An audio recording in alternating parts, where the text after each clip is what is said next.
Good morning बच्चों। बहुत गर्मी हो रही है ना। अच्छा बच्चों, इतनी गर्मी में आपके यहाँ अगर कोई मेहमान आता है तो आप उससे क्या पूछते हैं?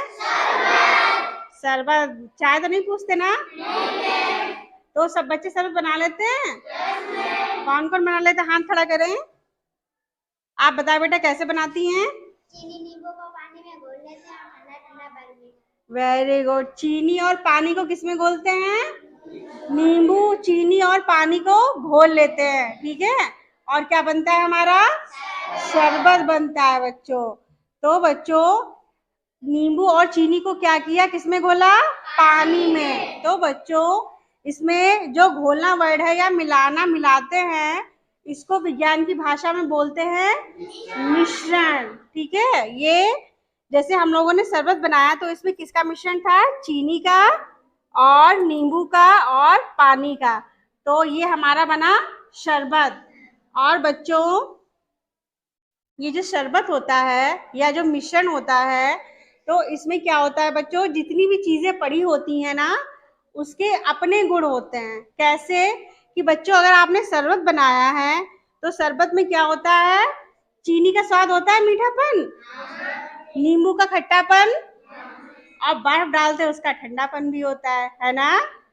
तो बच्चों, ये है हमारा मिश्रण।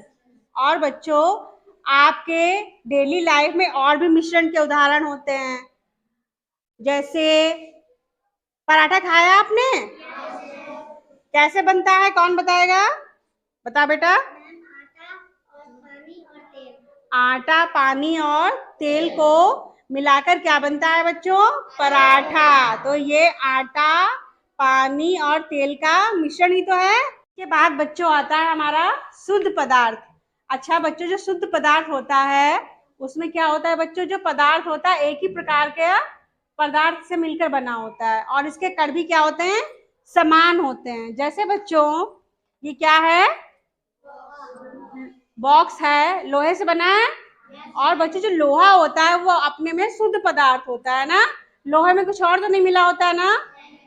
जैसे सोना होता है हमारा, ये सोना है ना, इसमें केवल सोना ही होगा, चांदी तो नहीं मिला होता ना।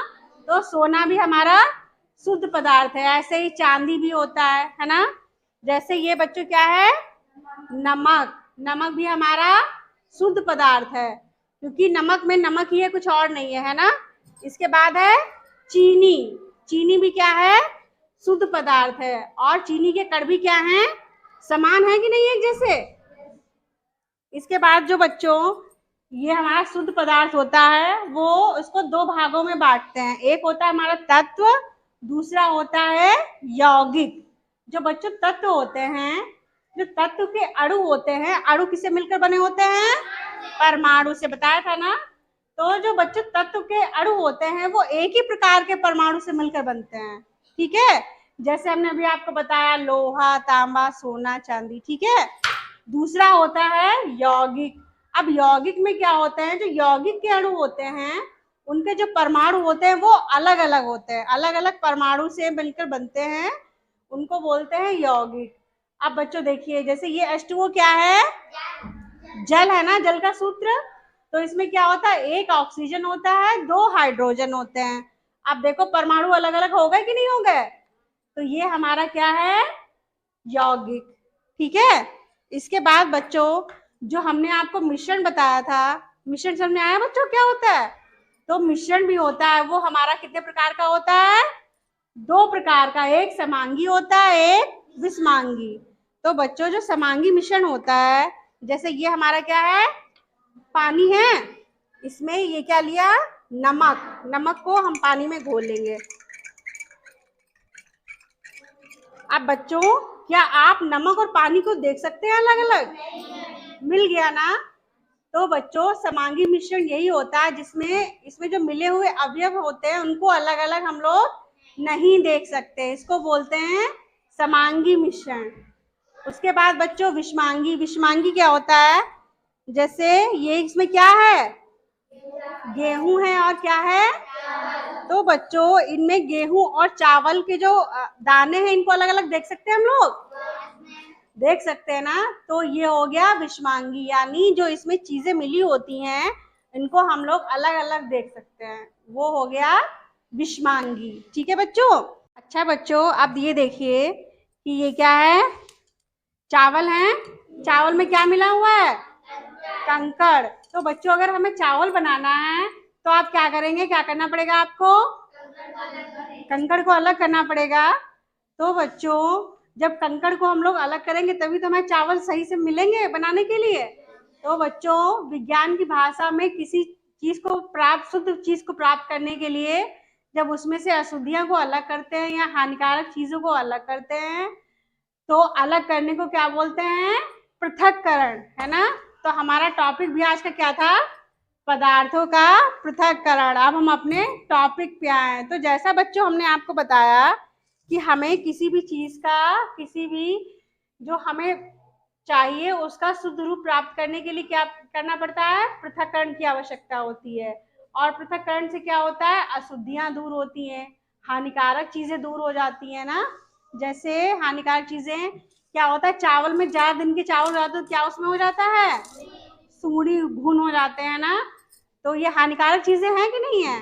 तो इस वजह से पृथक्करण की जरूरत पड़ती है हम लोगों को। अब आते हैं बच्चों कि कौन कौन सी विधि होती हैं जिनसे हम क्या करते हैं, पृथक्करण कर सकते हैं, कौन कौन सी विधियां हैं। तो ये इतनी सारी विधि हैं। और बच्चों ये जो विधि हैं वो ठोस को, पदार्थों को ठोस से पृथक करेंगे, इसमें लिक्विड नहीं होता है। लिक्विड वाली विधियां हैं वो आगे बताएंगे। तो बच्चों अब आप लोग ये बताएंगे, यहाँ पे ये हम क्या कर रहे हैं, इसको देख के आपको क्या याद आया, गेहूं ओसाते हैं। कैसे ओसाते हैं, ऐसे ऊपर लेते हैं और ऐसे धीरे धीरे डालते ओसाते देखा हो घर में मम्मी को, है ना। और हवा से क्या होता है, धूल के कण अलग हो जाते हैं। तो बच्चों जो पहला हमारा था यही था, ओसाना या फटकना। जैसे चावल में क्या होता है, कनकी होती है, सूप से फटकते हैं तो कनकी अलग हो जाती है।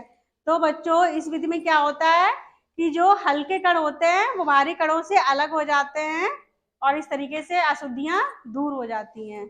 उसके बाद बच्चों आता है थ्रेसिंग। तो बच्चों ये तो आप लोगों ने देखे होगा खेतों में, है ना। क्या होता है इसमें कि जब धान और अरहर या गेहूं की फसल पक जाती है तो उसको, जो उसके पौधे होते हैं उनको क्या करते हैं, काट के सुखा लेते हैं ना पकने तक। फिर सुखाने के बाद क्या करते हैं, उसको पटकते हैं, है ना। पटकने के बाद क्या होता है, दाने अलग हो जाते हैं, है ना। पौधे उसके क्या होते हैं, वो अलग हो जाते हैं। तो इस तरीके से क्या होता है, थ्रेसिंग में भी हम लोग क्या होते हैं, पृथक्करण करते हैं अशुद्धियों का, है ना। शुद्ध हमारा गेहूं या चावल हम लोग को प्राप्त हो जाता है और क्या होते हैं, अशुद्धियां दूर हो जाती हैं। उसके बाद बच्चों जो है बीनना, बीनना तो बहुत कॉमन चीज है ना, बहुत सरल है। उसमें क्या होता है, कम अशुद्धियां होती हैं। जैसे ये चावल थे तो इनमें क्या कर सकते हैं, अपने हाथों से बीन सकते हैं ना। आप लोगों ने घर में देखा होगा दाल चावल कुछ भी बनाते हैं तो बिना बीने नहीं बनाते हैं ना, बीन लेते हैं उसके बाद ही उसको पकाते हैं। इसके बाद जो विधि है बच्चों, इसमें आपने देखा होगा आटा मारने से पहले आटा को क्या किया जाता है, छानते हैं ना। और छानने में क्या होता है, ऊपर क्या आ जाता है, भूसी आ जाती है। तो इससे क्या होता है, आटे का शुद्ध रूप मिल जाता है, भूसी अलग हो जाती है। तो ये जो है इसको बोलते हैं चालना। जो विधि है इसको ही बोलते हैं चालना। सभी ने बनाई होंगी लड़कियों ने रोटी, है ना, आटा छाना है ना, तो इसको बोलते हैं चालना। इसके बाद बच्चों ये जो आपने ऊर्ध्वपातन विधि है इसको आप लोग, हम प्रयोग से समझाएंगे आप लोगों को। आप लोगों ने बच्चों नेफ्थलीन की गोलियां देखी हैं, सफेद रंग की होती हैं। उसको क्या किया जाता है, कपड़ों में रखा जाता है ऊनी, है ना। और उससे क्या होता है बच्चों, कीड़े मकोड़े नहीं आते हैं, हमारे कपड़े सुरक्षित रहते हैं, रहते कि नहीं रहते हैं। और बच्चों क्या होता है, हम लोग जब कपड़ों में रखते हैं नेफ्थलीन की गोलियां तो क्या होता है बच्चों, वो धीरे धीरे छोटी होती जाती, होती कि नहीं है, होती हैं, और धीरे धीरे गायब हो जाती हैं। ऐसा इसलिए होता है क्योंकि बच्चों जो नेफ्थलीन होती है वो सामान्य ताप पर क्या होती है, वाष्पित हो जाती है ना। अब बच्चों ये क्या है, कपूर होता है। तो बच्चों जैसे ये कपूर है, आप लोगों ने कोई भी चीज जलती हुई देखी है? जैसे कि आप अगर प्लास्टिक को जलाएं तो प्लास्टिक जलने से पहले क्या होगी? पिघलेगी ना, यानी द्रव रूप में आएगी, उसके बाद वाष्पित होती है ना, गैस में बनती है। कोई भी चीज होती है अगर आप पहले जलाएंगे तो क्या होगा? द्रव में आएगी, फिर उसके बाद गैस में। लेकिन बच्चों कोई कई कई चीजें ऐसी होती हैं जो बिना द्रव फॉर्म में आए सीधे गैस में परिवर्तित हो जाती हैं। जैसे आपने कपूर जलाया है, कपूर को हम लोग जलाते हैं तो ये पिघलता नहीं है, द्रव फॉर्म में नहीं आता, सीधे किस में हो जाता है? गैस में। जलाएं? देखिए अभी आपको, अभी देखिएगा आप, जलते हुए देखिए, बिल्कुल भी लिक्विड फॉर्म में नहीं आएगा, सीधे क्या है? धुआं के रूप में उड़ जाता है ना। पूजे में आप लोग पूजा में लगाते हैं ना आप लोग। तो बच्चों इस विधि को क्या बोलते हैं? ऊर्ध्वपातन। इसको बोलते हैं प्रोसेस को ऊर्ध्वपातन, की बिना द्रव फॉर्म में आए सीधे गैस में परिवर्तित हो जाना ठोस चीजों का, उसको बोलते हैं ऊर्ध्वपातन। ठीक है, आया बच्चों समझ में? इस विधि से क्या होता है बच्चों? आयोडीन या नेफ्थलीन होती है, उसको अन्य कोई मिश्रण वगैरह होते हैं उनसे अलग किया जाता है। तो आया बच्चों समझ में पृथक्करण की विधियां?